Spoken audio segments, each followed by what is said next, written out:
ஒரு கொதி நிலைக்கு வந்திருக்கிறது.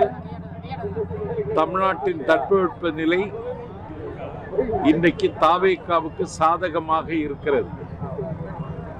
1000 பிறை கண்ட திமுக ஒரு 3/4 நூற்றாண்டு காலம் தமிழ்நாட்டில் கடமையாற்றிய திமுக தேர்தலுக்கு ஒத்திகை பார்ப்பதை போல அவர்கள் இன்றைக்கு திருச்சியில் முதலமைச்சர் கலந்து கொள்கிற ஒரு மகாநாட்டை நடத்தினார்கள்.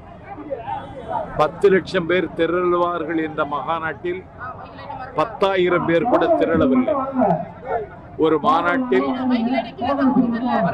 மாநாட்டில் வரவேற்புரை நேரு பேசினார் 2 நிமிடம்.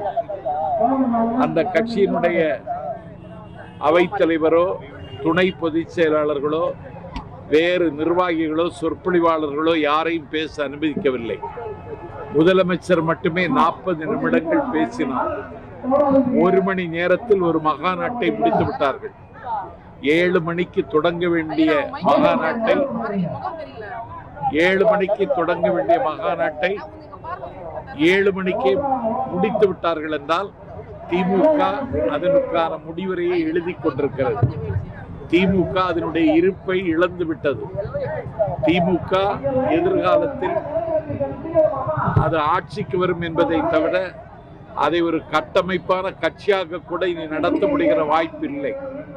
தமிழக அரசியலில் புதிதாக பூத்து வருகின்ற தமிழக வெற்றி கழகம் 3வது ஆண்டில் அடியெடுத்து வைத்து அதிகாரத்தை கைப்பற்றும் என்கிற நம்பிக்கை நாட்டு மக்கள் மத்தியில் உதயமாகி இருக்கிறது.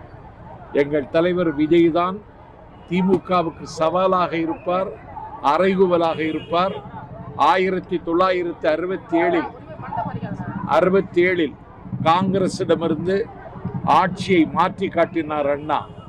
1977 மக்கள் திலகம் எம்ஜிஆரிடமிருந்து ஆட்சி திமுகவிடமிருந்து ஆட்சியை மாற்றி காட்டினார் மக்கள் திலகம் எம்ஜிஆர். சரித்திரம் திரும்புகிறது. அண்ணாவின் வழியில் எம்ஜிஆரின் பாணியில் ஆட்சியை மாற்றுகிற ஒரு அசாத்தியமான ஆற்றல் பெற்ற தலைவனாக தமிழ்நாட்டில் அவதாரம் எடுத்திருக்கிற விஜயினுடைய தாவேகா கட்சி தரணி ஆளும். வருகிற தேர்தலில் தாவேகா வெற்றி பெறும். இந்திய துணைக்கண்ட அரசியல் வரலாற்றில் யாரும் நிகழ்த்தாத அதிசயங்களை எங்கள் தலைவர் நிகழ்த்துவார்.